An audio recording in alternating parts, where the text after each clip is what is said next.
हमने आपने बहुत मशक्कत इसके लिए की है, लेकिन अगर संयमित नहीं रहेंगे, देखिए कितने लोग खड़े हैं, अगर ये कुर्सियों पर बैठ जाएं सब, तो बाकरम सबकी मेहरबानी होगी, सब कुर्सियों पर बैठ जाएं पीछे वाले तक। मैं जितने लोग हमारे मंच पे हैं, हमारे तमाम साथियों का धन्यवाद देना चाहता हूं। मैं हमारे अक्षय जी हमारे बीच में आ गए, ठीक के बीच में जो दूर तक लोग खड़े हैं, बैठे हैं और चलते चले आ रहे हैं, जहां तक मेरी आवाज जा रही हो, मैं सब लोगों से कहूंगा कि सब लोग इकट्ठे होकर यहां पर आ जाइए और जो जाम में फंस रहे हैं अपनी व्यवस्था खुद ही करनी पड़ेगी। जितने लोग ट्रैक्टरों पर जहां पर भी हैं दूर तक खड़े बैठे हैं, मैं सबसे निवेदन करता हूं कि सब लोग माननीय अखिलेश यादव जी शहीद धन सिंह कोतवाल जी के मूर्ति के अनावरण के मौके पर जो पहुंचने जा रहे हैं आपके बीच में, बहुत जल्दी ही आपके बीच में पहुंच जाएंगे। इसलिए जो लोग आ रहे हैं वो पीछे तक जहां तक कुर्सियां दिखाई दे रही हैं सब लोग बैठते जाएं और इस ताकत को जो आपने आज इकट्ठा की है और जो रस्तों में चले आ रहे हैं लोग, वो इस ताकत को संजोकर अनुशासित तरीके से हमें और आपको रखनी पड़ेगी। मैं ये बात जानता हूं कि कई लोग मंच के नीचे हैं, कई साथी हमारे मंच के नीचे हैं और मंच के ऊपर हैं। हमारे मेयर साहब से लेकर हमारे कई जिलों के जिलाध्यक्ष जो भी रास्ते में ही हैं, लोगों को लेकर आपके बीच में पहुंच रहे हैं, वो भी आने वाले हैं। मैं आप सब लोगों से निवेदन करूंगा कि जहां पर जगह मिलती जाए वहां पर आप सब लोग पीछे तक कुर्सियां हैं। देखिए कितना बड़ा काफिले के रूप में लोग आ रहे हैं। मात्र 20 से 25 मिनट में माननीय अखिलेश यादव जी का हेलीकॉप्टर आपके बीच में पहुंच जाएगा। जो लोग मवाना आसपास यहां पर हैं, मैं उनसे सबसे कहूंगा कि सामने की तरफ आ जाएं। मुझे पता है स्कूल में 1,500-2 हजार आदमी खड़े हैं पीछे की तरफ, क्योंकि वहां मूर्ति का अनावरण है। जावेद भाई आए अभी दूर से चलते हुए, लगातार उन्होंने अभी पूरा रास्ता देखा है। मैं आप लोगों से कहूंगा, देखिए सब लोगों के काफिले आ रहे हैं, वो पहुंचे लोग, आप सब लोग, मैं चाहूंगा बुलवा लो, मैं चाहूंगा सबसे पहले राजकुमार भाटी जी जो हमारे क्रांतिकारी साथी हैं, राजकुमार भाटी जी एक बार जोरदार ताली बजा दीजिए भाई। आइए, शॉर्ट में बोल दीजिए। राष्ट्रीय अध्यक्ष जी जब तक आए तो बोल दीजिए, टीकम जी थोड़ी देर बाद फिर बुलवा दीजिएगा। ब्रह्मपाल जी जरा लोगों को कह दीजिए एक बार, हेलो पहुंचने वाले हैं। 1857 की क्रांति के प्रणेता, नायक और इस देश की आजादी की नींव रखने वाले शहीद कोतवाल धन सिंह गूजर की प्रतिमा के अनावरण के अवसर पर आए हुए आप सभी देशभक्तों को मैं सिर नवा के प्रणाम करता हूं, आपको नमस्कार करता हूं। हमारे कूड़ी की तरफ से बसें आ रही हैं सैकड़ों, जो जाम में फंसे हुए हैं। मैं सबसे कहूंगा कि उन्हें आने दें, और सब लोगों से मेरा रिक्वेस्ट है कि राष्ट्रीय अध्यक्ष जी आपके बीच में पहुंचने वाले, आप सब लोग इकट्ठा हो जाएं, एकजुट हो जाएं। कूड़ी की तरफ से भी फोन आ रहे हैं कि लोग रास्ते में जाम में फंसे हुए। मेरा सबसे निवेदन है कि अगर जाम लग जाए तो पैदल चले आइए, पैदल पहुंच जाइए इधर की तरफ। और ये जो भी साथी खड़े बैठे हैं, देखिए बड़ी तादाद में लोग आ रहे हैं, और डीजे जहां बज रहा है इसको डीजे की धूम कम कर दो। अब अतुल भाई सब लोग समझदार हैं, अनुशासन बना लेंगे। 2-3 मिनट हमें दे दो आप, बीच में फिर क्रम टूट जाता है। आदरणीय बुजुर्गों और साथियों, ये आज आप ऐतिहासिक पल का गवाह बन रहे हैं। ये केवल एक मूर्ति का अनावरण नहीं है, ये इतिहास के साथ न्याय करने का क्षण है। जो अन्याय 150 साल तक हुआ है कि जिस व्यक्ति ने इस देश की आजादी की लड़ाई शुरू की थी, जिसने अपने प्राणों का बलिदान दे दिया, उसका नाम तक देश में नहीं लिया जाता था और ऐसे लोगों को क्रांति का अग्रदूत बताया जाता था जिनका क्रांति से कोई लेना देना नहीं था। हम किसी का अपमान नहीं करना चाहते, लेकिन जो सम्मान के हकदार हैं उन्हें भी तो सम्मान मिलना चाहिए। ये आज एक ऐतिहासिक पल है। आज स्वर्ग में बैठी हुई सभी शहीदों की आत्माएं ऊपर से पुष्प वर्षा कर रही होंगी कि भारत देश के लोगों ने उस सही हकदार के साथ न्याय किया है जो इस सम्मान का हकदार था। साथियों, इस कार्यक्रम को लेकर कुछ लोगों ने, जो होता है राजनीतिक तरीके से होता है, जो दूसरी पार्टियों से जुड़े हुए लोग हैं, दूसरी पार्टियों के इशारे पे गुर्जर समाज का चोला पहनकर, गुर्जर समाज का बैनर लगाकर इस कार्यक्रम के विरोध में भी कुछ टिप्पणियां की जो आपने सुनी होंगी। मैं पूछना चाहता हूं साथियों, अगर राजनीतिक विरोध करना है तो राजनीतिक पार्टियों को करना चाहिए, छिपके हमला क्यों करते हो? खुल के हमला करो अगर हमला करना है तो।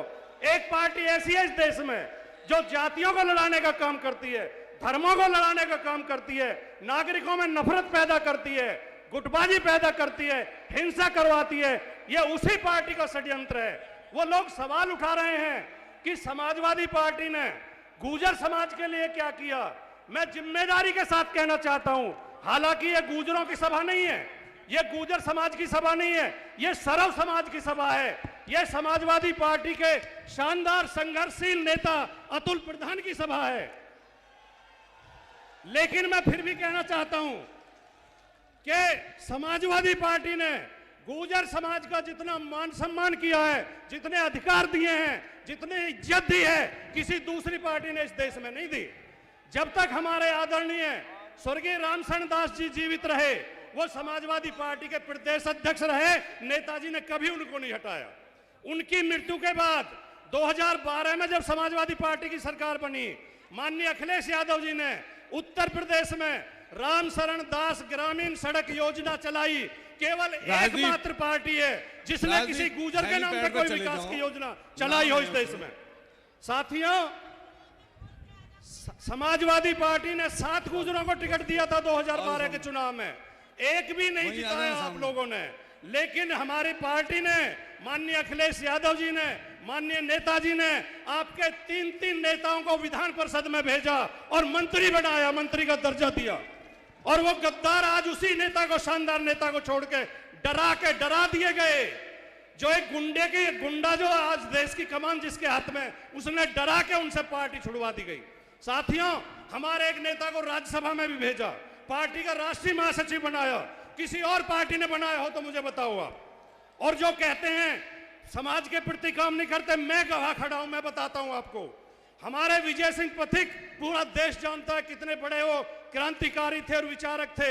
मैंने माननीय अखिलेश यादव जी से जब वो मुख्यमंत्री थे केवल एक बार निवेदन किया और उन्हें विजय सिंह पथिक के बारे में लिखी हुई एक किताब भेंट की कि आप हमारे उस आदर्श महान नेता के नाम पे कोई स्मारक बना दीजिए। अखिलेश जी ने एक निवेदन के बाद ही ग्रेटर नोएडा में जो अंतरराष्ट्रीय खेल परिसर है उसका नाम विजय सिंह पथिक के नाम पे किया। तो उस शानदार नेता पे, उस शानदार पार्टी पे आप सवाल उठाते हैं। ये जो लोग अखिलेश यादव जी के अगर विकास पे चुनाव होता, विकास के मुद्दे पे चुनाव होता तो 2017 में समाजवादी पार्टी की सरकार बननी थी। लेकिन चुनाव को धर्म पे और जाति पे केंद्रित कर दिया, धार्मिक उन्माद पे केंद्रित कर दिया, झूठे मसले उठाए गए। याद रखो, हेलीकॉप्टर हमारे बीच में आ चुका है। माननीय अखिलेश यादव जी का हेलीकॉप्टर हमारे बीच में आ चुका है। मैं चाहूंगा कि ये डी खाली करवा दी जाए। 2022 में ये बात मत भूल जाना। मैं इसी के साथ अपनी बात समाप्त करता हूं। जय हिंद, जय भारत, जय समाजवाद। ये अभी हमारे साथी जो यहाँ पर मौजूद हैं, मैं चाहूंगा कि योगेश वर्मा जी कमान संभालें, बोलें। तमाम लोगों से मैं अब वहां चल रहे हैं। अध्यक्ष जी आप चलो ना, उधर राष्ट्रीय अध्यक्ष जी आ रहे हैं ना, हेलीकॉप्टर उतरने वाला है, सब लोग पहुंच जाएं जल्दी। अध्यक्ष जी को भेज दो। सब लोग यहां से, ये मंच का जो काम है, हमारा मंच का जो काम है, ये हमारे साथी, मैं चाहूंगा राजकुमार जी इतना आप संभालिए, राष्ट्रीय अध्यक्ष जी का हेलीकॉप्टर आ गया, आप संभालिए, मैं इतने देख के जा रहा हूं। भाई सब लोग व्यवस्था संभालना, सब लोग दूर से दार तक सब आ जाइए जल्दी से। चलो अतुल भाई का बहुत बहुत धन्यवाद, मुझे और समय दिया, और मैं भी चाह रहा था कि आज कुछ बातें कहूं। साथियों, अब जाति, बिरादरी और धर्म और संप्रदाय से अलग मुद्दों को हटके अगर आप उत्तर प्रदेश की राजनीति का आकलन करें, अगर राजनीतिक मुद्दों के आधार पे, विकास के आधार पे अगर आप ईमानदारी से आकलन करें, तो आपको ये पता चलेगा कि 2012 से 2017 के बीच में आदरणीय अखिलेश यादव जी की सरकार ने उत्तर प्रदेश में इतने शानदार काम किए और इस प्रदेश के विकास की ऐसी मजबूत नींव रखी कि जो अगर वो अगली बार फिर चुनाव जीत जाते 2017 में, तो आज उत्तर प्रदेश की तुलना भारत के राज्यों से नहीं की जाती, आज यूरोप और अमेरिका से उत्तर प्रदेश की तुलना की जाती। अखिलेश यादव वो मुख्यमंत्री थे जो हमारे गरीब बच्चों को, गांव के बच्चों को लैपटॉप बांट रहे थे, जो उन्हें कंप्यूटर सिखा रहे थे, जो उन्हें आधुनिक शिक्षा की तरफ बढ़ा रहे थे, ज्ञान विज्ञान की तरफ बढ़ा रहे थे। अखिलेश यादव वो शानदार मुख्यमंत्री थे जो उत्तर प्रदेश में हाईवे बना रहे थे। Agra Lucknow express way, 302 kilometre लंबा एक्सप्रेस वे 20 महीने में बनाने का रिकॉर्ड काम अगर किया तो अखिलेश यादव की सरकार ने किया। आज उत्तर प्रदेश की भारतीय जनता पार्टी की सरकार, योगी आदित्यनाथ की सरकार अपने हर विज्ञापन में, अपने हर प्रचार में ऊपर लिखती है मोटे मोटे शब्दों में, उत्तर प्रदेश में है देश का सबसे लंबा एक्सप्रेसवे। बाबा ये तो बताओ, ये एक्सप्रेसवे बनाया किसने था? ये तो अखिलेश यादव ने बनाया था। अभी आप अगर लखनऊ में चले जाओ और लखनऊ के किसी रिक्शे वाले से, थ्री व्हीलर वाले से, और अगर किसी चाय वाले से पूछो, भैया लखनऊ में हमें घूमना है तो क्या क्या बढ़िया चीजें देखने लायक, यहाँ शानदार का चीजें क्या हैं, तो आपको लखनऊ का आदमी बताएगा कि आप लखनऊ में जनेश्वर मिश्र पार्क देखने जाइए, जो 376 एकड़ में बना हुआ एशिया का सबसे शानदार पार्क है। आप पूछोगे ये किसने बनाया, तो बताएंगे अखिलेश यादव ने बनाया। फिर आपको बताएंगे कि आप गोमती रिवर फ्रंट देखने जाओ, जो यूरोप की से जिसकी तुलना की जा सकती है। यूरोप की नदियों पे इतने सुंदर रिवर फ्रंट मिलते हैं, भारत में कहीं नहीं मिलता। ये किसने बनाया? पता चलेगा अखिलेश यादव ने बनाया। फिर आपको बताएंगे लखनऊ में इकाना स्टेडियम में जाओ आप, भारत का 3रे नंबर का स्टेडियम है, शानदार स्टेडियम। ये किसने बनाया? ये अखिलेश यादव ने बनाया। लखनऊ में देखनी है तो मेट्रो ट्रेन देखो, ये किसने चलाई? ये अखिलेश यादव ने चलाई। अगर लखनऊ में देखना है तो लोक भवन जाके देखो, जिसमें मुख्यमंत्री बैठते हैं, जिसमें सारी सरकार बैठती है। ये शानदार भवन किसने बनाया? ये अखिलेश यादव ने बनाया। लखनऊ आगरा एक्सप्रेसवे किसने बनाया? ये अखिलेश यादव ने बनाया। फिर बाबा ने क्या किया भैया? बोले बाबा ने 31 कुंटल का घंटा बनाया है जो मंदिर में लगाया जाएगा। तो अखिलेश यादव ने आपको मेट्रो दी, एक्सप्रेसवे दिए, लैपटॉप दिए, 100 डायल दी, एम्बुलेंस सेवा दी, स्कूल दिए, कॉलेज दी, अस्पताल दिए, और बाबा ने क्या दिया? बाबा ने दिया घंटा। बजाते रहो घंटा, उतारते रहो आरती, और मंदिर के सामने बैठ के भीख मांगते रहो। और इतने झूठे लोग हैं। ये तो बीजेपी का तो full form Bharatiya Janata party नहीं होनी चाहिए, बीजेपी की फुल फॉर्म होनी चाहिए बहुत झूठी पार्टी। ये केवल झूठ बोलने का काम करते हैं। अभी एक विज्ञापन आपने देखा होगा, 4 साल पूरे होने पे 2-2 पेज का अखबारों में विज्ञापन दिया, उसमें बता रहे हैं हमने 4 लाख रोजगार दे दिए। अरे किसको दे दिया भैया? क्या इस पंडाल में बैठे किसी आदमी को सरकारी नौकरी मिली इन 4 सालों में? नहीं मिली, पूरे उत्तर प्रदेश में नहीं मिली। झूठा प्रचार करते हैं। कैसे करते हैं? बाबा ने एक ट्वीट किया अपने ट्विटर हैंडल से, उसमें एक वीडियो में एक लड़का बोल रहा है कि मेरा नाम दुर्गेश चौधरी है, मैंने एग्जाम दिया, इंटरव्यू दिया और मुझे लेखपाल की नौकरी मिल गई। और बाबा ने अपने ट्विटर पर डाला, बोला हमारी सरकार इस तरह पारदर्शिता के साथ नौकरी दे रही है। अब उस पर सवाल उठे, जब लोगों ने सवाल उठाए 4 साल में तो लेखपाल की भर्ती ही नहीं हुई, ये लेखपाल कैसे बन गया दुर्गेश चौधरी? तो बाबा ने तो ट्वीट हटा लिया और दुर्गेश चौधरी नेपाल भाग गए कि कहीं बाबा पकड़ कर तहसीलदार ना बना दे। उसके बाद बाबा, शर्म फिर भी नहीं आई बाबा को, बाबा ने अगले दिन एक दूसरा ट्वीट किया, दूसरी वीडियो डाली मोहम्मद रियाज की। मोहम्मद रियाज कहता है कि मुझे मेरे गांव में ही रोजगार मिल गया, मुझे गांव से बाहर ही नहीं जाना पड़ा। अब एक रिटायर आईएएस हैं वो सूर्य प्रताप सिंह, वो बड़े एक्टिव रहते हैं और खासतौर से योगी आदित्यनाथ के झूठ को बेनकाब करते रहते हैं। उन्होंने इस आदमी को ढूंढ लिया, मोहम्मद रियाज को। मोहम्मद रियाज को फोन किया, उसकी रिकॉर्डिंग ट्विटर पे पड़ी हुई है, आप देख सकते हो, यूट्यूब पे भी है, फेसबुक पे भी है। मोहम्मद रियाज से उन्होंने पूछा कि भैया क्या रोजगार मिला तुझे अपने गांव में? बोला जी मेरा मुर्गी फार्म है, मुर्गी पालन करता हूं, मुझे लोन मिला बैंक से और सरकार ने मेरी बड़ी मदद की। बोले कब बना तेरा मुर्गी फार्म? बोले जी 5 साल हो गए। बोले जब मुख्यमंत्री कौन था? बोले जी अखिलेश यादव थे। मतलब झूठ की हद है। अखिलेश यादव की सरकार ने उसको रोजगार दिया, उसे ऋण दिया, उसका मुर्गी फार्म बन गया। बाबा कह रहे हैं मेरी सरकार ने दिया। इस तरह झूठे काम, जो इकाना स्टेडियम लखनऊ में, ये अपने आप को धर्म का ठेकेदार भी बताते हैं, भगवान के बड़े वकील बनते हैं, अपने आप को बताते हैं। जो इकाना स्टेडियम अखिलेश यादव ने बनाया, जो कि उत्तर प्रदेश का भारत का 30 नंबर का स्टेडियम है, इकाना विष्णु भगवान का एक नाम है, इकाना विष्णु भगवान का नाम है। बाबा ने विष्णु भगवान के नाम को बदल के उसका नाम अटल बिहारी वाजपेयी स्टेडियम कर दिया। ये इनकी धार्मिकता है, इतने ये भगवान के प्रति इनकी श्रद्धा है। ये फर्जी लोग फर्जी काम करते हैं, फर्जी आंकड़े पेश करते हैं। साथियों, अगर उत्तर प्रदेश का विकास चाहते हो, अगर चाहते हो आपके बच्चों के हाथ में कंप्यूटर और किताबें हो, त्रिशूल और छुरा ना हो, तलवार ना हो, अगर चाहते हो आपके बच्चे ऑफिसर बने, डॉक्टर बने, इंजीनियर बने, आतंकवादी ना बने, दंगाई ना बने, तो इस उत्तर प्रदेश में बीजेपी की सरकार की जमानत जब्त करानी पड़ेगी और उत्तर प्रदेश में अखिलेश यादव को लेकर आना पड़ेगा दोबारा।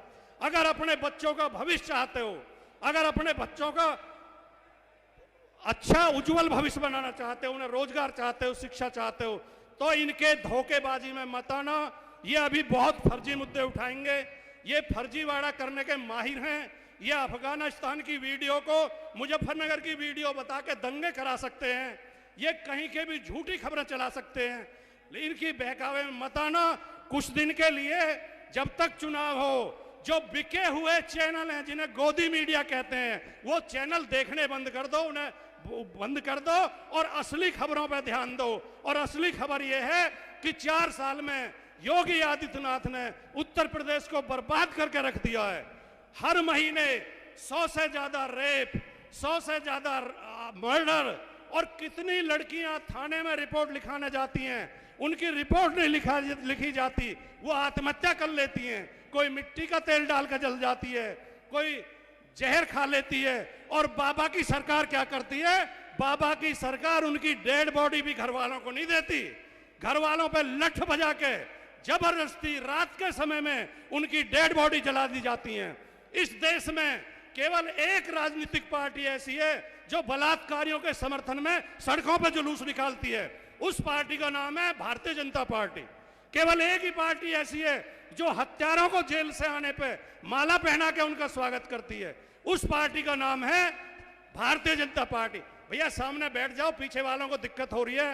भाइयों, पीली टोपी वालों, आपसे हाथ जोड़कर निवेदन है, कृपया पीछे वाले साथियों को दिक्कत हो रही है, सभा अव्यवस्थित हो रही है। मैं अपने कार्यकर्ताओं से निवेदन करूंगा, इन्हें हाथ जोड़ के निवेदन के साथ बैठा, इज्जत के साथ, और ये पीछे वालों को व्यवधान पैदा ना हो।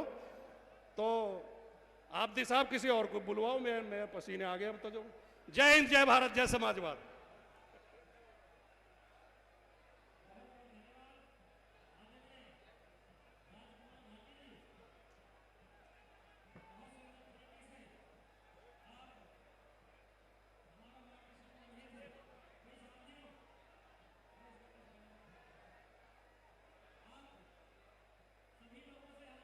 भाई देखे शांति बनाए। साथियों भाई आपसे हमारा विनम्र निवेदन है, क्योंकि मात्र 1-2 मिनट में हमारे बीच में आज के इस कार्यक्रम के हमारे आदरणीय चीफ गेस्ट और उत्तर प्रदेश के पूर्व मुख्यमंत्री माननीय अखिलेश यादव जी, निवेदन है कि सभी लोग अपना अपना स्थान ग्रहण कर लें। सभी लोग अपना स्थान ग्रहण कर लें। भाई साथियों सब लोग अपना अपना स्थान ग्रहण कर लें। देखिए हमारे बीच में जिस महान शख्सियत का बड़ी बेसब्री से हम लोग इंतजार कर रहे थे, खास तौर से गरीब मजदूर किसानों के मसीहा के नाम से जाने जाते हैं और इस देश के युवाओं की बहुत बड़ी पहचान माननीय अखिलेश यादव जी हमारे बीच मंच पर विराजमान हो गए हैं। मैं चाहूंगा दोनों हाथ उठा करके भाई एक बार फिर से जोरदार ताली हो जाए माननीय अखिलेश यादव जी हमारे बीच मंच पर। और मैं चाहूंगा आज के इस कार्यक्रम के मुख्य आयोजक हम सब के नेता भाई अतुल प्रधान जी के लिए भाई दोनों हाथ उठा करके एक बार जोरदार ताली हो जाए। अखिलेश यादव जिंदाबाद, अखिलेश यादव जिंदाबाद, अतुल प्रधान जिंदाबाद, माननीय अतुल प्रधान जिंदाबाद। अखिलेश तुम संघर्ष करो, अखिलेश जी संघर्ष करो। समाजवादी पार्टी जिंदाबाद, मुलायम सिंह यादव जिंदाबाद, कोतवाल धन सिंह गुर्जर अमर रहे, अमर रहे, कोतवाल धन सिंह गुर्जर अमर रहे, अमर रहे, शहीद आजम सरदार भगत सिंह अमर रहे, राजगुरु सुखदेव अमर रहे, अमर रहे। बहुत बहुत धन्यवाद। भाई साथियों आप लोगों से निवेदन है बैठ जाएं। भाई सभी साथी बैठ जाएं। आप लोगों से विनम्र निवेदन है, क्योंकि हमारे आज के इस कार्यक्रम के आदरणीय मुख्य अतिथि माननीय अखिलेश यादव जी पूर्व मुख्यमंत्री उत्तर प्रदेश हमारे बीच पहुंच गए और राष्ट्रीय अध्यक्ष समाजवादी पार्टी हमारे बीच मंच पर विराजमान है। मैं निवेदन करना चाहूंगा सभी साथियों से, जो दूर दूर साथी खड़े हैं सभी लोग अपना अपना स्थान ग्रहण कर लें। जो साथी साइडों में खड़े में बैठ जाएं, सभी साथी जो साइडों में खड़े सब लोग बैठ जाएं। आइए आदरणीय अतुल प्रधान जी। मैं तमाम नौजवान साथियों से अपील करूंगा, जो ये जन सैलाब है जो अभी आता ही जा रहा है, ये बैरिकेडिंग टूट जाएगी। मैं सब लोगों से कहूंगा, एक नारा लगवाऊंगा और आप जोर से बोलिएगा, अखिलेश यादव समाजवादी पार्टी। थोड़ा जोर से, अखिलेश यादव समाजवादी पार्टी। देखिए लोग आते जा रहे हैं। अब भी मैं जो पीछे की तरफ लोग खड़े हैं, मैं उन सबसे निवेदन करना चाहता हूं कि आप सामने की तरफ आ जाएं और जो लोगों का आने का सिलसिला है वो लगातार अब भी जारी है। मैं इस मवाना हस्तिनापुर की धरती पर माननीय अखिलेश यादव जी का स्वागत करता हूं और आप लोगों से निवेदन करना चाहता हूं कि हम और आप आज इस ऐतिहासिक सभा के साक्षी हैं। हम और आप शहीद धन सिंह कोतवाल की धरती के साक्षी हैं। आज इस शहीद दिवस के मौके पर मैं आप लोगों से रिक्वेस्ट करना चाहता हूं कि आप और हम इस ताकत ने, ये चल रहा हो रहा है, ये ताकत देने का काम करेगा। मैं आप एक एक साथी को जो दूर से चलकर आए हैं उनको धन्यवाद देना चाहता हूं, क्योंकि आज ये मौका ऐसा है शहीद दिवस का कि जब हमें और आपको शहीदों को श्रद्धांजलि देनी है। मैं मंच पर बैठे हुए माननीय अखिलेश यादव जी का धन्यवाद देना चाहता हूं। ये मौका हमें और आपको ताकत देने का काम करेगा, क्योंकि गला खराब है। हम लोग महीनों तक घूमे हैं और ये पूरा का पूरा जनसैलाब, मैं ज्यादा ना बोलकर सिर्फ इतना कहूंगा कि आपने माननीय अखिलेश यादव जी जो ये मौका दिया है, ये हस्तापुर की धरती जहां विधायक बनाती है वहां मुख्यमंत्री भी बनाने का काम करती है। और आप यकीन मानिए, ये हस्तापुर की धरती आपको मुख्यमंत्री देखना चाहती है। बताओ, देखना चाहती है नहीं? हम और आप इस हस्तापुर विधानसभा को और पूरे पश्चिम में तमाम जगहों पर समाजवादी पार्टी का डंका कैसे बजे, इसके लिए हम लोग इकट्ठा हुए हैं। ये मंच पर हमारे साथी राष्ट्रीय अध्यक्ष जी, जहां के धन सिंह कोतवाल गुर्जर हैं, पांचली के, उस धरती के लोग आपके सामने हैं।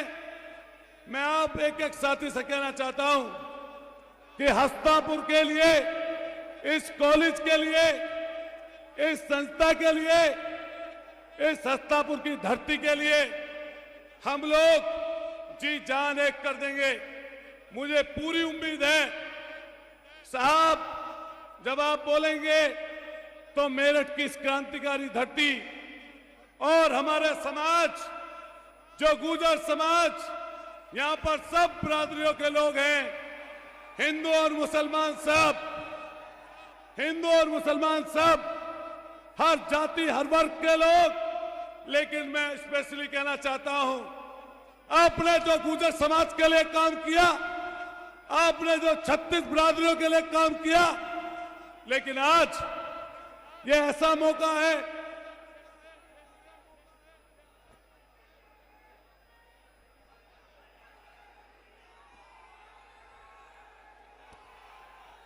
मैं, ये लोग जितने खड़े हैं, पत्रकार साथी यहां पर खड़े हैं, ये वो शख्स हैं जिन्होंने उंगली पकड़कर 28 साल की उम्र में आपके बेटे, आपके भाई को एमएलए का टिकट दे दिया, सड़क से उठाकर इस जगह तक पहुंचा दिया, सड़क से उठाकर। यह वो शख्स है, जब चुनाव अतुल प्रधान हार भी गया, जब मैं चुनाव हारा, उसके बाद यूथ का प्रदेश का अध्यक्ष बना दिया। एक कोई मेरठ की धरती का व्यक्ति, कोई नौजवान, कोई गरीब ये बताए कोई बेईमानी, कोई गलत काम, लेकिन जो इन्होंने दिया, प्रदेश का अध्यक्ष बनाया।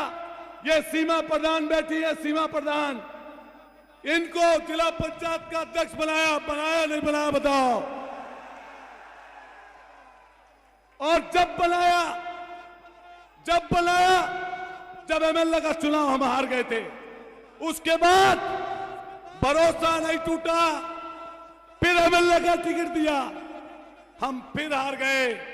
लेकिन आज फिर यहां धन सिंह कोतवाल गुर्जर की मूर्ति के अनावरण पर और इस गुर्जर कॉलेज के ताकत देने के लिए, इस पश्चिम को ताकत देने के लिए, नौजवान साथियों, आज अखिलेश यादव जी फिर आप समाज के बीच में आ जाए हैं। बेशक कोई हमें छोड़कर चला गया, आगरा में मंत्री बना दिए, 25,000 वोटों पर एमएलसी बनाकर मंत्री बना दिए रामसगल गुर्जर। उसके आगे बढ़िए, नरेंद्र भाटी जी 7 में चुनाव हारे, 12 में हारे, 9 में हारे लोकसभा, फिर 12 में हारे, लेकिन मंत्री बना दिया। तब भी सोचा कि कुछ और बढ़ा दे दें, 14 का फिर एमपी का चुनाव लड़ाया, उसमें हार गए। उसके बाद माननीय राष्ट्रीय अध्यक्ष जी, एक मिनट, उसके बाद उन्हें एमएलसी बना दिया वहीं से। और एक आए थे बड़े आदमी, हालांकि बड़े नहीं हैं, पार्टी का सबसे बड़ा दूसरे नंबर का पद राष्ट्रीय महासचिव, और राज्यसभा देश की आजादी के बाद नहीं मिल पाई समाज को, लेकिन राज्यसभा का एमपी बना दिया नोएडा से। सुरेंद्रनगर को छोड़कर चले गए। यही बराबर में शामली में ताकत देने का काम किया। वीरेंद्र सिंह जी चुनाव हार गए, उनके बेटे को जिला पंचायत का अध्यक्ष बनाया और एमएलसी बना दिया, एमएलसी।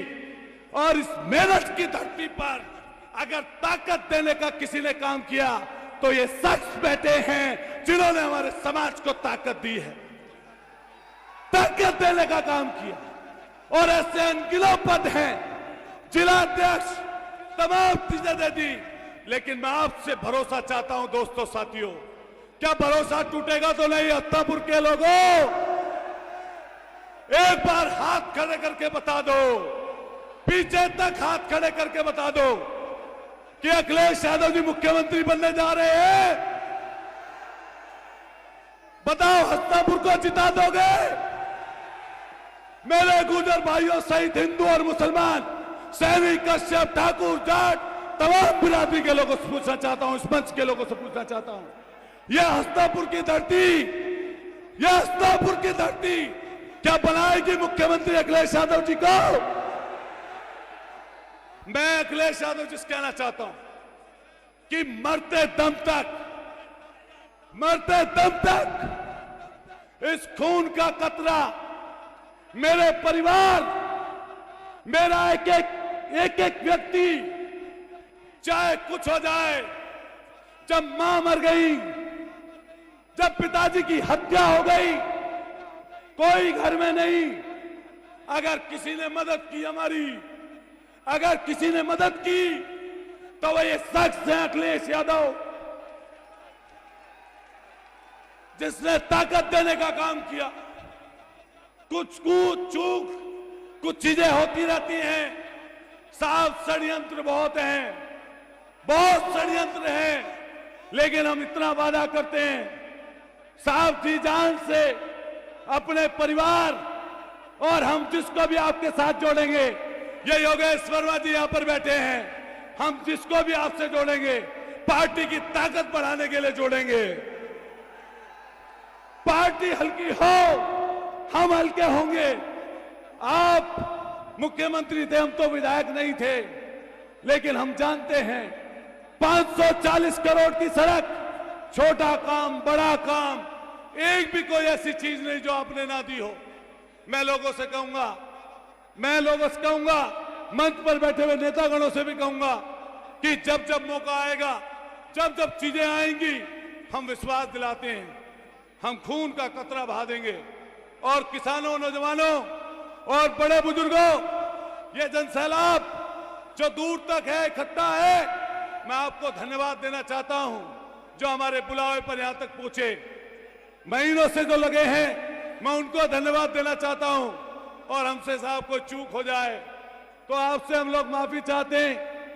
और मैं तमाम जो लोग पीछे तक बैठे हैं, खड़े हैं, जो पीछे की तरफ हजारों की तादाद में हैं, मैं सबसे कहूंगा कि माननीय राष्ट्रीय अध्यक्ष जी आपके बीच में हैं। मैं उनसे पहले स्वामी ओमेश जी जो बिजनौर से चल के आए हैं, पूर्व के मंत्री हैं, वो आपके बीच में हैं। हमारे साहब, एक छोटी सी रिक्वेस्ट है साहब, तमाम लोग मोमेंट और वो लेकर खड़े हैं, हाथापाई होगी, पुलिस का एक आदमी आपको नजर नहीं आएगा जी। सब रास्ते में जाम लगा पड़ा है, सारे रास्तों में जाम है। और अगर साहब यहां नहीं हो पाएगी मुलाकात तो साहब बाद में बुला के ले लीजिएगा, बुला लेंगे। स्वामी ओमेश जी अब हमारे बीच में आएंगे। मैं सबसे मैं कहूंगा जब माने ओमेश जी बोले, जोरदार ना लगाइए, अखिलेश यादव दो हाथ खड़े करके बोलिए अखिलेश यादव, अखिलेश यादव, समाजवादी पार्टी। आइए आइए ओम से।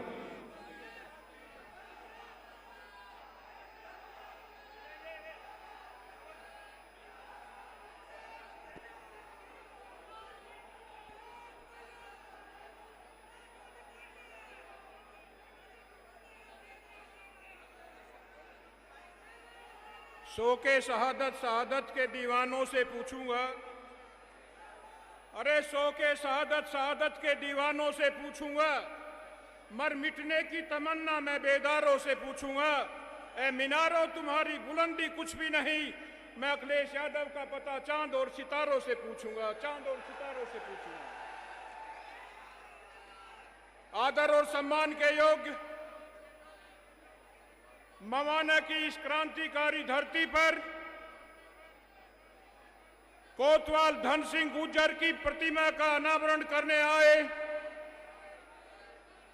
हम सबके नेता, करोड़ों करोड़ों किसान, मजदूर, अल्पसंख्यक, मजलूम, बेसहारा, बेजवान के हृदय की धड़कन, उत्तर प्रदेश के भावी मुख्यमंत्री माननीय अखिलेश यादव जी, मंच पर उपस्थित समाजवादी पार्टी के सभी सम्मानित मेरे बहुत आदरणीय नेतागण, मेरे सामने खड़े हुए किसान, गरीब, मजदूर, अल्पसंख्यक, लाखों लाखों की संख्या में उपस्थित हुए, मैं आप सभी को सादर प्रणाम करता हूं, आपको नमन करता हूं।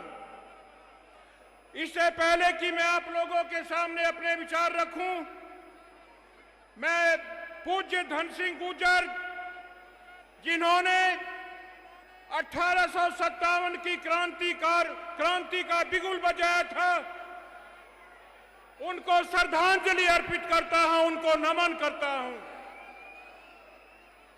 शहीदों की पूजा अगर नहीं करेंगे, अरे शहीदों की पूजा अगर नहीं करेंगे तो आजादी ढलती हुई सांझ हो जाएगी। वीरों की पूजा हम नहीं करेंगे तो सच मानो वीरता बांझ हो जाएगी, वीरता बांझ हो जाएगी। मेरे से पूर्व वक्ता, गरीब किसान मजदूर की लड़ाई लड़ने वाले मेरे प्रिय भाई आदरणीय अतुल प्रधान जी ने जो अपने विचार रखे हैं, मैं उन सब विचारों से अपने को संबंध करता हूं, उनका अनुमोदन करता हूं, उनका समर्थन करता हूं। अतुल प्रधान जी ने जो बात कही है कि मुझे आसमान तक पहुंचा दिया, मैं कहता हूं कि अतुल जी को ही नहीं, पता नहीं कितने नेताओं को आसमान छुआ दिया है माननीय अखिलेश यादव जी ने।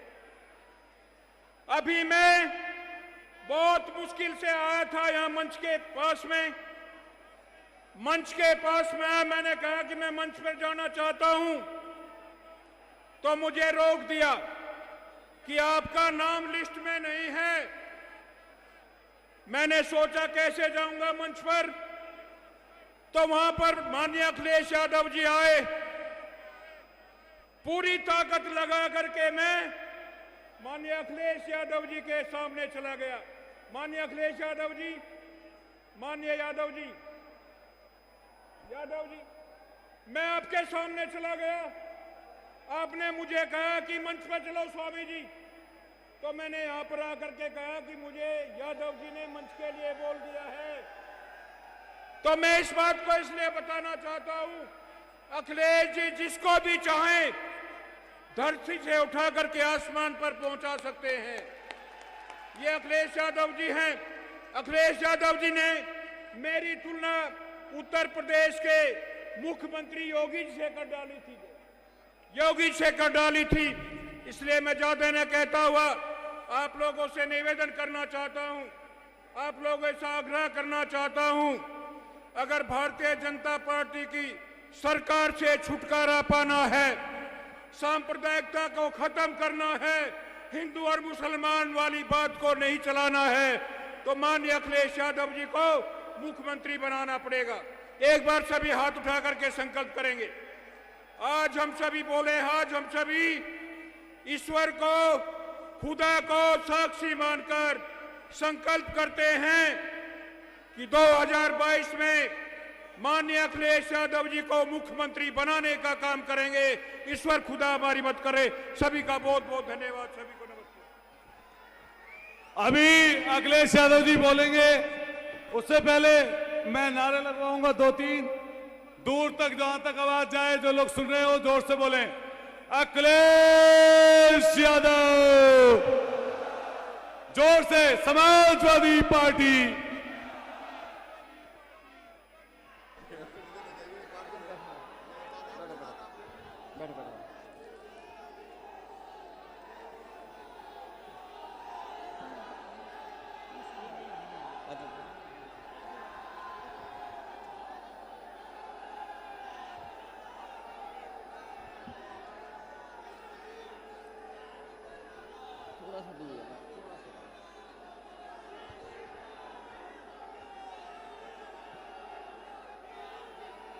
मंच पर उपस्थित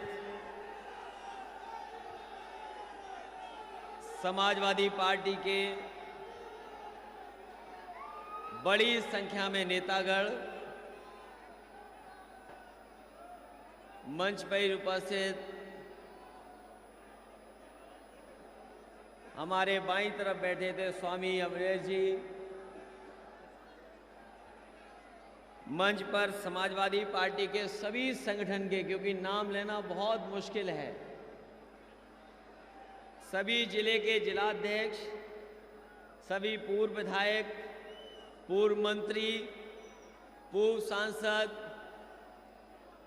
यूथ के सभी पदाधिकारी और बड़ी संख्या में जो इस मंच पर उपस्थित हैं, सभी हमारे नेता, बाईं तरफ बहुत जिम्मेदार लोग हमें दिखाई दे रहे हैं, सभी हमारे कार्यकर्ता साथी जो बाएं मंच पर हैं, दाएं हाथ पे भी एक मंच बड़ा बना है, सभी समाजवादी साथी और इस सभा में शहीदों को सम्मान देने वाले यहाँ बड़ी संख्या में उपस्थित हमारे आदरणीय बुजुर्ग, किसान भाई, बड़ी संख्या में अल्पसंख्यक नौजवान साथी, पत्रकार बंधुओं, मैं सबसे पहले नवजीवन किसान डिग्री कॉलेज की सभी प्रबंधक समिति के, जिसमें आदरणीय करतार सिंह जी, जगवीर सिंह जी, आदरणीय ऋषिपाल जी, उनका मैं बहुत बहुत धन्यवाद और आभार प्रकट करता हूं कि जिन्होंने मुझे मौका दिया है यहां आने का, और साथ ही साथ इस कार्यक्रम के मुख्य संयोजक अतुल प्रधान को मैं बहुत बहुत बधाई देना चाहता हूं कि आज के कार्यक्रम में जहां हम सब इकट्ठे हुए हैं, 23 मार्च के दिन जब हम अपने ही बीच के क्रांतिकारी शहीद कोतवाल धन सिंह जी गुजर जी को याद कर रहे हैं, वहीं हम समाजवादी पार्टी के लोग डॉक्टर राम मनोहर लोहिया जी को याद कर रहे हैं। अगर आज आजाद हुआ है हमारा भारत, तो वही 1857 की जो लड़ाई, जहां मंच पर 3 तस्वीरें लगी हैं, ये तो हैं ही तीनों, लेकिन लाखों लाख लोगों ने जीवन दिया है। अगर हम याद करें कि किस तरीके से आजादी की लड़ाई लड़ी गई, तो 1857 मेरठ जहां से लड़ाई शुरू हुई, और उस लड़ाई में अगर हमारी कामयाबी मिल जाती तो शायद हमें बहुत सारे अपने लोगों को खोना नहीं पड़ता। हमें अपने नेताओं को इतना, चाहे वो भगत सिंह हमें दिखाई दे रहे हैं, अगर कोतवाल धन सिंह गुजर, उनकी आजादी की लड़ाई उसी समय कामयाब हो जाती, तो शायद हमें नौजवान भगत सिंह को खोना नहीं पड़ता। आज जब हम कोतवाल धन सिंह गुर्जर को याद कर रहे हैं, वहीं राम मनोहर लोहिया जी को याद कर रहे हैं, भगत सिंह को याद कर रहे हैं, और न जाने कितने क्रांतिकारी हैं जिनकी कुर्बानी की वजह से हमें आजादी मिली है। और ये मौका इतना अच्छा है कि हमें जहां अपनी आजादी की लोगों का सम्मान करना है, वहीं हमें यह भी याद रखना है कि जो हालात पैदा हो गए हैं, अगर यही हालात बने रहे हमारे देश और समाज के सामने, तो शायद हमारा देश एक बार फिर गुलामी की तरफ चला जाएगा। जिन्होंने इतिहास के पन्ने पलटे होंगे, इतिहास को जो समझते होंगे, जाना होगा, वो जानते होंगे कि भारत में एक ईस्ट इंडिया कंपनी आई थी। भारत में व्यापार करने के लिए, कारोबार करने के लिए एक ईस्ट इंडिया कंपनी आई थी और इस देश को गुलाम बना दिया। जिन्होंने इतिहास पढ़ा होगा वो जानते होंगे, जो एक कंपनी थी वो सरकार बन गई। केवल एक कानून पास हुआ था, एक कानून पास हुआ, ब्रिटेन में एक कानून पास हो गया। उसी समय एक कारोबार करने वाली कंपनी, ईस्ट इंडिया कंपनी सरकार बन गई, और ऐसी सरकार बनी जिसने हमारे देश को गुलाम बना दिया। हमारा हर तरीके से, आर्थिक रूप से, सामाजिक रूप से, राजनीतिक रूप से जितना नुकसान अंग्रेजों ने किया, शायद उतना कभी हमारे भारत का नुकसान नहीं हुआ होगा। आर्थिक रूप से नुकसान हुआ। हमारी जो चीजें थी, कारोबार कर करके यहां से लेके चले गए, समाज को तोड़ दिया, समाज को तोड़ने का काम किया, और राजनीतिक ऐसा हस्तक्षेप छोड़ गए हैं कि अगर हमारा देश उस समय गुलाम था, ऐसी संस्थाएं बना दी कि अगर हम लोग बाहर भी निकलना चाहते तो बाहर राजनीतिक रूप से नहीं निकल सकते। आज के जो हालात हैं, हमें याद करना चाहिए कि जो भी शहीद हुए वो सब किसान और गरीब के बेटे थे। बताओ, कोतवाल धन सिंह किसान के बेटे थे कि नहीं थे? ये जो मंच पे हमारे, आपके और नौजवानों के नौजवान दीवाने हैं जिनके, बताओ, सरदार भगत सिंह किसान के बेटे थे कि नहीं थे? और आज भी हमारे देश की सेवा करने में किसान लगा हुआ है। आज भी देश की अर्थव्यवस्था को कोई बचा रहा है तो हमारा किसान बचा रहा है।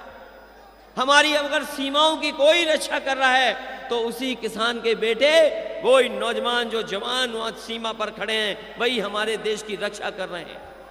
और देश की हालात कैसे हो गए? आप में से न जाने कितने लोग हैं जो अभी आंदोलन में शामिल हुए। दिल्ली के आंदोलन में आप लोगों ने समर्थन किया। यही खड़े हमारे नेता यहां मंच पर बैठे हैं, ये भी समर्थन कर रहे हैं किसानों के आंदोलन का। आप में से भी लोग हैं जो किसान का आंदोलन का समर्थन कर रहे हैं, क्योंकि जो कानून बन गए हैं, अगर इन कानूनों से नहीं लड़ा गया, एक बार तो ईस्ट इंडिया कंपनी ने हमें गुलाम बना दिया था, वो कब सरकार बन गई पता ही नहीं लगा। उसी तरह भारतीय जनता पार्टी की सरकार लगातार ऐसे कानूनों को ला रही है कि अगर वो कानून लागू हो गए तो जिस तरीके से ईस्ट इंडिया कंपनी ने गुलाम बनाया था, ये तीनों कानून जब लागू हो जाएंगे तो हो सकता है हमारा किसान भी बड़ी बड़ी कंपनियों का गुलाम हो जाए, हमारे किसानों की खेती छिन जाए। इसलिए जरूरी इस बात की है कि जो लड़ाई उस समय लड़ी गई थी, अगर किसान एकजुट हो जाएगा, नौजवान एकजुट हो जाएगा, तो इन तीनों कानूनों के खिलाफ भी लड़ाई जीती जा सकती है। क्योंकि ये कानून ऐसे हैं जो आपकी खेती छीन लेंगे, आपको बर्बाद कर देंगे।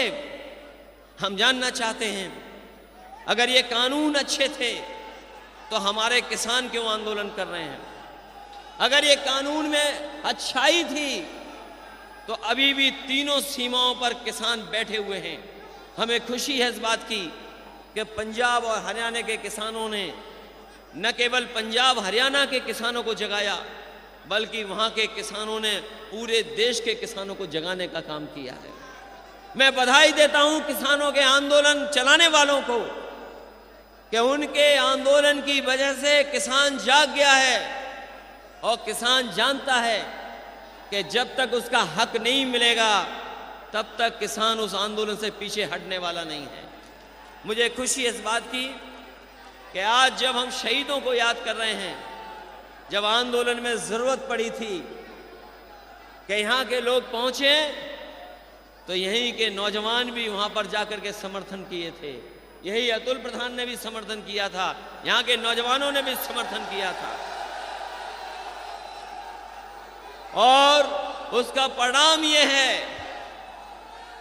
ये है जब समर्थन सब तरीके से सब तरफ से आने लगा, सभी राजनीतिक दल समर्थन करने लगे, सभी ने समर्थन किया उन किसान आंदोलन चलाने वालों का, किसानों का, और उसका परिणाम हुआ कि सरकार को पीछे हटना पड़ा, सरकार को स्वीकार करना पड़ा कि ये कानून अच्छे नहीं हैं और 1 साल से ज्यादा पीछे कर दिए कानून।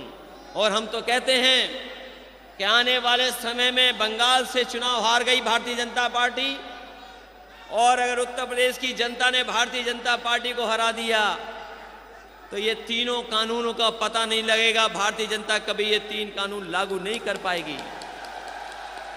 इसलिए इन तीनों कानून से हम और आप जुड़े हैं। किसान केवल पेट नहीं भरता, हमें कपड़े भी पहनाता है। हमारा किसान जहां पेट भरता है सबका, वहीं जो आज हम कपड़े पहने घूम रहे हैं, जो कपड़े पहनते हैं वो भी किसान की देन है। तो सोचो, हमारा जो इतना बड़ा लोकतंत्र, जो गांव का लोकतंत्र है, जहां आबादी के सबसे ज्यादा लोग गांव में रहते हैं, उनके साथ कितना भेदभाव करने का काम भारतीय जनता पार्टी कर रही है। हमारे किसान जो हमारा पेट भर रहे, जो हमें कपड़े पहना रहे, उनके साथ कैसा सरकार व्यवहार कर रही है। उन्हें कह रही है आतंकवादी हैं, उन्हें कहती है ये पाकिस्तान और चीन के समर्थक लोग हैं। कहते हैं कि ये किसान आंदोलन जो चला रहे हैं वो एंटी सोशल हैं, एंटी नेशनल हैं।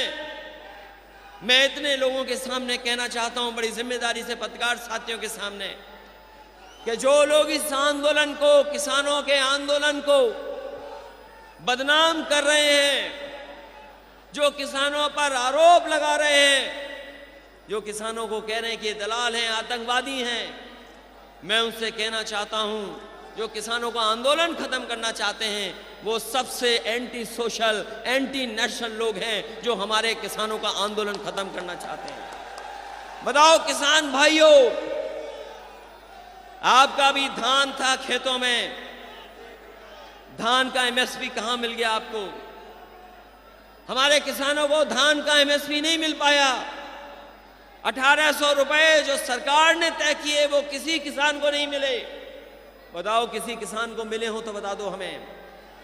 और वही नहीं, गन्ने का भुगतान देने की बात कही सरकार ने।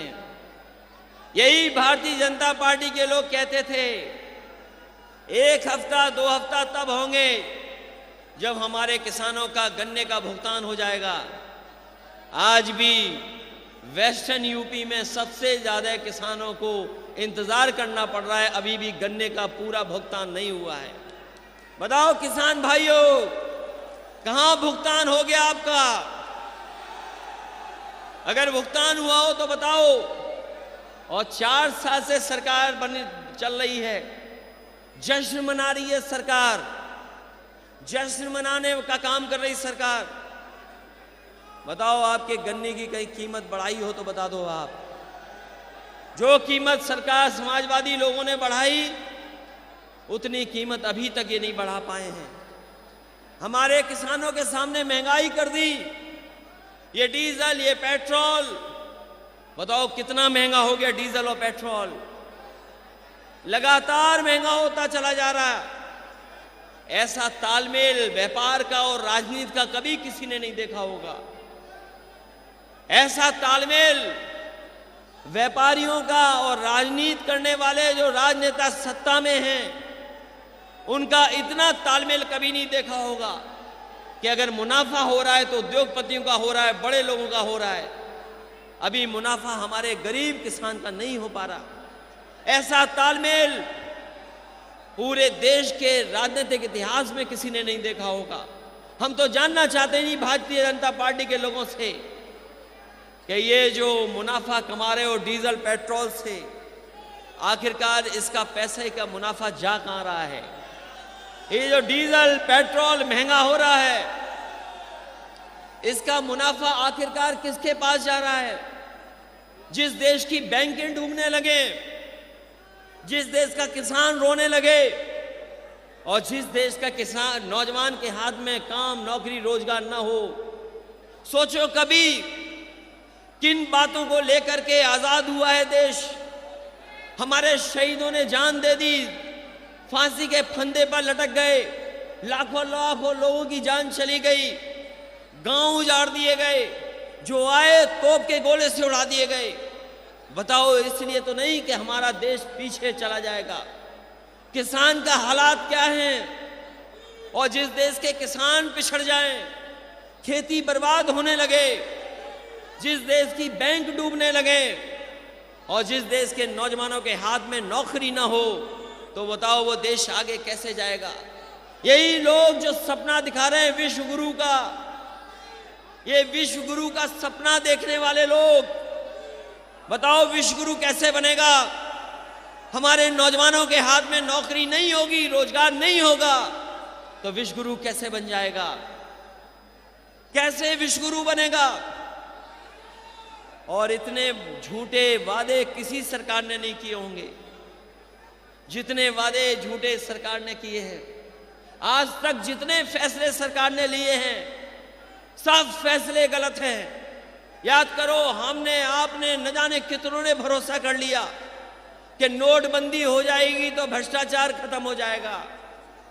भरोसा कर लिया देश की जनता ने, और नोटबंदी के होने के बाद कितना समय गुजर गया। बताओ, नोटबंदी से कहां भ्रष्टाचार खत्म हो गया, कहां काला धन आ गया? और जिस तरीके से जीएसटी लागू की गई, जिस तरीके से जीएसटी लागू की गई, हमारा व्यापार बर्बाद हो गया। व्यापारी रो रहे हैं, कारोबार ठप हो गया, और अब वैश्विक महामारी आ गई है। ये वैश्विक महामारी न जाने कैसी आई। मैं यहां आया हूं, उससे पहले पता लगा बहुत सारी जगह पर लॉकडाउन हो गया है, कई जगह पाबंदियां लगना शुरू हो गई हैं। कभी कभी हम सोचते हैं राजनीति में ये वैश्विक महामारी केवल विपक्ष के लिए है, क्योंकि बंगाल में चुनाव चल रहा, सभाएं हो रही हैं, कोई असर नहीं पड़ रहा वहां पर। लेकिन ऐसी वैश्विक महामारी आई कि सरकार ने कहा कि हम और आप लोग अपने नाक और मुंह बंद कर लें। हमने सरकार का कहना मान लिया, हमने नाक और मुंह बंद कर लिया। हम लोग कितनी कठिनाइयों में रहे, परेशानियों में रहे। बाहर निकले तो पुलिस ने लाठी मार के अंदर कर दिया, कर्फ्यू लगा दिया, अपमानित होना पड़ा, लोगों को जेल जाना पड़ गया। हम लोगों ने सबने सरकार का कहना माना कि अगर वैश्विक महामारी में बचना है तो अपने नाक और मुंह बंद कर लो। हम लोगों ने नाक और मुंह बंद कर लिए। लेकिन इसी दौरान ऐसे 3 कानून पास कर दिए, और पता नहीं क्या कारण है कि जनता की तकलीफ भारतीय जनता पार्टी को नहीं दिखाई दे रही, न सुनाई दे रही है। अगर हमने नाक और मुंह बंद कर लिया तो भारतीय जनता पार्टी ने अपने कान और आंख बंद कर लिए, उन्हें तकलीफ नहीं दिखाई दे रही किसी की। इसलिए ये इसी तरह के कार्यक्रम कहीं ना कहीं सरकार के आंख और कान खोलने का भी काम करेंगे। ये बहुत ऐतिहासिक दिन मैं इसलिए कह रहा हूं, ये बहुत ऐतिहासिक दिन इसलिए मैं कहता हूं क्योंकि 3 महापुरुष लोग हैं, तीनों को हम लोग याद कर रहे हैं। अगर हम कोतवाल धन सिंह गुर्जर जी को याद कर रहे हैं तो वो 1857 की लड़ाई में सबसे आगे कूद गए थे। उन्होंने लड़ाई को धार दी, कोतवाल धन सिंह गुर्जर ने न जाने कितनों को साथ लेकर के जो उस समय क्रांति चला रहे थे उनका मनोबल जोश बढ़ाने का काम किया था, और उसी की वजह से उन्हें फांसी के फंदे पर झूलना पड़ गया था। दूसरे हमारे सरदार भगत सिंह हैं, जिन्होंने न केवल देश को आजादी दिलाने के लिए अपने जान न्यौछावर कर दी, नई तरह की क्रांति पैदा कर दी, और सरदार भगत सिंह जैसी क्रांति पैदा करने वालों की वजह से न केवल नौजवान बल्कि पूरा देश जाग गया था। कहां उनके साथियों ने मिलकर के बदला लिया था, और बाद में जाकर के जेल जाना पड़ गया। जेल में रहे, जेल के अन्याय उत्पीड़न से लड़े, और अगर इन्हें भूख हड़ताल भी करनी पड़ी तो शायद वो पहले क्रांतिकारी होंगे सरदार भगत सिंह, जिन्होंने जेल में जाकर के भूख हड़ताल की और अंग्रेजी हुकूमत को झुकाने का काम किया। उन्होंने परवाह नहीं की, सरदार भगत सिंह ने परवाह नहीं की कि उन्हें फांसी के फंदे पर चढ़ा दिया जाएगा। अपील कर सकते थे, लेकिन वो अपील नहीं की। उन्होंने अपील इसीलिए नहीं की, उन्होंने कहा कि अगर क्रांतिकारी अपील कर लेगा तो हमारे जो नौजवान हैं, हमारे भारत के इतने लोग हैं जो आज़ादी की लड़ाई लड़ रहे हैं, उनकी लड़ाई कहीं कमजोर ना हो जाए। उनके वकील ने जब देखा कि जिस दिन फांसी के फंदे पे चढ़ने जा रहे थे, उसकी रात जब वो गए उसके अंदर और देखा, जब सरदार भगत सिंह को लौट करके आए, उन्होंने कहा कि जेल चाहे छोटी हो, लेकिन वो ऐसा लग रहा है कि अपने छोटे से पिंजरे में शेर रात भर घूमता रहा है, वो घबराया नहीं। ऐसे सरदार भगत सिंह। और वही हमारे डॉक्टर राम मनोहर लोहिया, जिन्होंने आज़ादी से लेकर के आज़ादी के बाद जो हमारे देश की दिशा हो, हमारे देश की रास्ता क्या हो, वो कांग्रेस से के खिलाफ जो गलत रास्ते पे चली गई थी, उस पार्टी के खिलाफ उन्होंने एक देश को समाजवादी भारत कैसे बने। अगर हमारे क्रांतिकारी जनक और कोतवाल धन सिंह गुर्जर जी आज़ादी के 1857 की क्रांति के पहले लड़ाई के अगर आंदोलन शहीद थे, आंदोलनकारी अगर माना जाए, तो वहीं सरदार भगत सिंह भी सोशलिस्ट मूवमेंट को आगे बढ़ाने वाले पहले हमारे शहीद थे। और तीसरे जो हमारे राम मनोहर लोहिया, जिनके सिद्धांत पे आज भी हम लोग चल रहे हैं, जिनके कार्यक्रमों को, योजनाओं को लेकर के लगातार पार्टी ने संघर्ष किया है। और आज भी मैं कहता हूं, इस दिन जब हम शहीदों को याद कर रहे हैं, अगर देश का भविष्य कोई विचारधारा बना सकती है तो वो समाजवादी विचारधारा है, कोई दूसरा विकल्प नहीं है। क्योंकि गैर बराबरी के खिलाफ, अन्याय के खिलाफ, वंचितों को हक दिलाने का पक्ष में और हमारे अल्पसंख्यक मुसलमान भाइयों को हक देने का काम अगर कोई कर सकता है तो यही विचारधारा है जो समाजवादी विचारधारा है। आज हमें मौका मिला है, सौभाग्य हमारा, और हम समाजवादियों का और सब लोगों का सौभाग्य इसलिए भी है कि हस्तिनापुर जैसी जगह हम लोगों को बोलने का मौका मिल रहा है। हमें तो कई बार ये बोला जाता है, हमें तो ये कई बार बताया जाता है कि हस्तिनापुर का इतिहास यही है कि जो जीतता है यहाँ पर उसी की सरकार बनती है लखनऊ में जाकर के। और हस्तिनापुर से ज्यादा न्याय और अन्याय की लड़ाई किसी ने नहीं देखी होगी। यही हस्तिनापुर है जिसकी वजह से कितनी बड़ी महाभारत हो गई, कितनी बड़ी लड़ाई हो गई। और ऐसी महाभारत हुई कि आज भी हम लोग महाभारत को जानना चाहते हैं और गीता को पढ़ना चाहते हैं। आज भी दुनिया में गीता से बेहतर कोई दुनिया में किताब नहीं होगी जो किताब गीता की है। तो अगर हस्तिनापुर का ये परिचय है, अगर हस्तिनापुर का ये सौभाग्य है कि जो जीतता है वही सरकार बनाता है, तो हम तो कहेंगे अपने हस्तिनापुर के सभी बुजुर्गों से, नौजवानों से कि समाजवादियों को मौका दीजिए, समाजवादियों की मदद करिए इस बार। और मदद इसलिए करिए वैसे तो अगर मंच पे आप देखोगे, स्वामी जी से सुंदर मुख्यमंत्री नहीं हो सकते। हमारे स्वामी जी को देख लो और मुख्यमंत्री जी को देख लो, बताओ सुंदर और अच्छा कौन है? कभी कभी हमारे मुख्यमंत्री जी भटक जाते हैं, वो लाल रंग में उलझ जाते हैं। वो कहते हैं लाल टोपी वाले, न जाने क्या क्या कहते हैं कि लाल टोपी वाले ऐसे होते हैं। तो हमने उनसे कहा कि लाल टोपी हमारी क्रांति की निशानी है, हमारे खून की पहचान है लाल टोपी, हमारे आंदोलन की पहचान लाल टोपी है। और ये जो हमारे इमोशन होते हैं, खुशी दुख होना, जब हम खुश होते हैं तब भी हमारा चेहरा लाल हो जाता है, और जब हम दुखी होते हैं तो हमारे कान लाल हो जाते हैं। ये हमारे इमोशन का रंग है, और लाल रंग हमारी पहचान है। कोई आज से नहीं पहन रहे हैं लाल रंग, किस जमाने से समाजवादी लोग लाल रंग पहन रहे हैं। और अगर यही बात है कि कौन कैसा लगता है, तो हम तो कहेंगे कि जिसके बाल नहीं होते हैं उस पर लाल टोपी बहुत जमती है। हम तो बाल वाले लोग हैं, हम पे भी जमती है। और अगर तस्वीर रख दोगे सामने दो, एक लाल टोपी वाली और वो वाली जो लाल टोपी के बारे में कुछ कहते हैं, दोनों तस्वीर रख देना, आपको पता लग जाएगा कि गुंडा कौन है और समाजवादी कौन है। इसलिए साथियों, ये हस्तिनापुर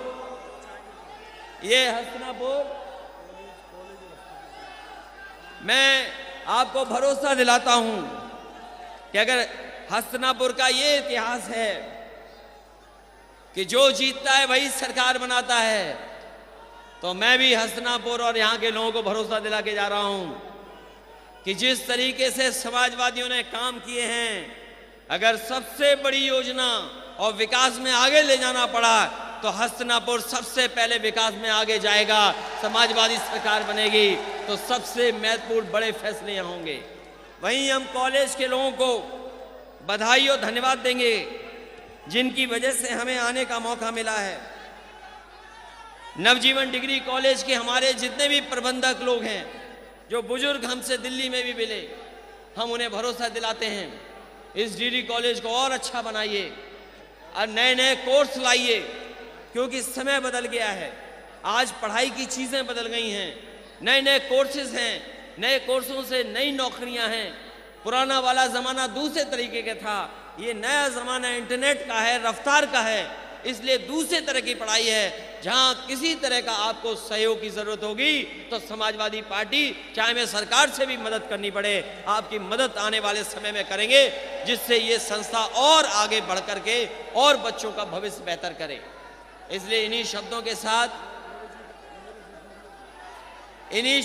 साथ मैं ये कहना चाहता हूं आप सबसे कि जनता इंतजार कर रही है समाजवादियों का, और इसलिए याद कर रही है कि समाजवादियों ने काम किया है और ऐसे ऐतिहासिक काम किए जिसकी आप जानकारी है आपको। ये सरकार नहीं कर पाई, जो काम समाजवादियों ने किए हैं वो काम ये भारतीय जनता पार्टी नहीं कर पाई है। दिल्ली में सरकार, उत्तर प्रदेश में भी सरकार, उसके बावजूद भी उत्तर प्रदेश में अभी भी भारतीय जनता पार्टी की सरकार उद्घाटन का उद्घाटन कर रही है, शिलान्यास का शिलान्यास कर रही है। और भारतीय जनता पार्टी का ये स्तर आ गया है कि समाजवादियों की लगी हुई पटिया को हटा करके अपनी पटिया लगा रहे हैं। इससे ज्यादा खराब बात और क्या हो सकती है। वही सरकार केवल नाम बदल रही है, केवल नाम बदल रही सरकार। समाजवादियों ने सबसे अच्छी पुलिस को व्यवस्था दी थी, 100 नंबर सबसे अच्छी थी। गांव से फॉर्म मिलाइए, आपकी मदद के लिए पहुंच जाएगी।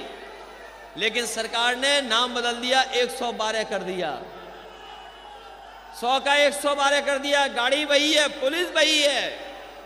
और याद रखना, जितने दुखी आप हो नौजवानों, जितने दुखी किसान भाई हैं, जितने दुखी हमारे अल्पसंख्यक भाई हैं, आपसे ज्यादा दुखी ये पुलिस वाले हैं, क्योंकि इनका भी वेतन कट गया है। आप चुपचाप पूछ लो इनसे।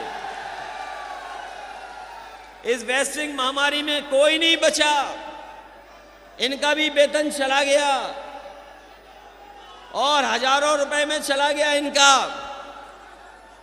इनका भी नुकसान हुआ। ये भी इंतजार कर रहे हैं कब मौका मिलेगा, जब साइकिल की बटन दबाने का मौका इन्हें मिलेगा, क्योंकि ये जानते हैं पुलिस के लोग भी कि 100 नंबर से बेहतर पुलिस के लिए कोई काम नहीं हो सकता था। और प्रमोशन भी अगर किसी ने सबसे ज्यादा किए हैं तो समाजवादी लोगों ने किए हैं। प्रमोशन कर करके दिखा दिया है कि एक सिपाही भी कहां प्रमोशन पा करके पहुंच सकता है, ये समाजवादियों ने किया। इसलिए आज इस मौके पर जहां महंगाई बढ़ रही है, किसानों की हालत खराब है, दुनिया में हमारी अर्थव्यवस्था नीचे जा रही है, कोई इन्वेस्टमेंट करने आने नहीं चाहता, नौकरी रोजगार है नहीं, और ये हम लोगों को नफरत की राजनीति के रास्ते पे ले जाना चाहते हैं। आज के दिन जब हम सब एक साथ खड़े हैं, जब सबने हमारे लोगों ने मिलकर के देश को आजादी दिलाई है, इस देश को आजादी दिलाने में सबका साथ रहा है, हिंदू मुसलमान सिख सबने मिलकर के इस देश को आजादी दिलाने का काम किया है। आजादी की जब लड़ाई लड़ी गई, कोई जात पात नहीं थी, कोई धर्म नहीं था, हिंदू मुसलमान सिख एक होकर के इस देश को आजादी दिलाने का काम किया। इसी देश के किसानों ने, इसी देश के नौजवानों ने इस देश को आगे बढ़ाने का काम किया। अगर कोई इस देश को पीछे ले जा रहा है तो वो भारतीय जनता पार्टी है। ये नफरत, जात और धर्म की राजनीति में उलझा करके हमें और आपको एक दूसरे के सामने खड़ा करना चाहते हैं। इसलिए हम इस मौके पर जहां हम अपने शहीदों को याद कर रहे हैं, समाजवादियों को याद कर रहे हैं और इतने लोगों से मिलने का मौका मिला है, मैं आप सबको बधाई देता हूं, आपका स्वागत करता हूं कि अगर आप नहीं होते तो शायद इतना शानदार कार्यक्रम नहीं हो पाता, इतना बड़ा सम्मान शहीदों का नहीं हो पाता। इसलिए इतनी बड़ी संख्या में आने पर हम आपको बधाई देते हैं। एक बार कार्यक्रम कैंसिल हो गया, उसके बाद दोबारा हो गया, उसके बावजूद आप लोग आए हैं, मैं आपका धन्यवाद देता हूं। इस प्रबंधक समिति के लोगों का धन्यवाद और एक बार फिर अतुल प्रधान का और उनके सभी सहयोगी साथियों को बहुत बहुत बधाई। इस उम्मीद और इस भरोसे के साथ कि आने वाले समय में सबसे महत्वपूर्ण भूमिका उत्तर प्रदेश की राजनीति में अगर किसी की होने जा रही है तो समाजवादियों की होने जा रही है। आप लोग भी सब भेदभाव भुला करके, सब जाति धर्म के भेदभाव भुला करके, कौन क्या है, कौन कैसा है, इन सब चीजों से ऊपर उठ करके आप मदद करना, और जब मदद करेंगे तभी आपका मजबूत प्रदेश और देश बनेगा। हम लोग समाज को, देश को बनाना चाहते हैं, ये भारतीय जनता पार्टी के लोग समाज को, देश को बांटना चाहते हैं। इन लोगों से बचा लेना, यही अपील करने में आया हूं। बहुत बहुत धन्यवाद।